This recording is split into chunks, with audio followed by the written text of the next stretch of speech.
I would now request the Honorable Chief Minister Saab to pass on the knowledge transfer. It's not only elephants transfer, it is knowledge transfer. This consists the standard operating procedures. ಆನೆಗಳನ್ನ ಯಾವ ರೀತಿಯಾಗಿ ಪದ್ಧತಿಯಾಗಿ ವೈಜ್ಞಾನಿಕವಾಗಿ ಹಿಡಿಬೇಕು ಅಂತ SOP ಇದೆ.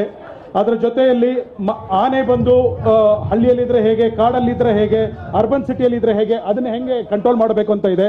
ಅದರ ಜೊತೆಯಲ್ಲಿ videos ಇದೆ. ಆನೆ ಹಿಡಿಯೋದು ಒಂದು ಸಾಮಾನ್ಯವಾದ ಕೆಲಸ ಅಲ್ಲ, ಆ ವಿಡಿಯೋ ಇದೆ. So sir, we are handing over the entire knowledge what we have learn till now sir. It has all those documents, it has videos, how to capture the elephant, how to treat the elephant, so on and so forth.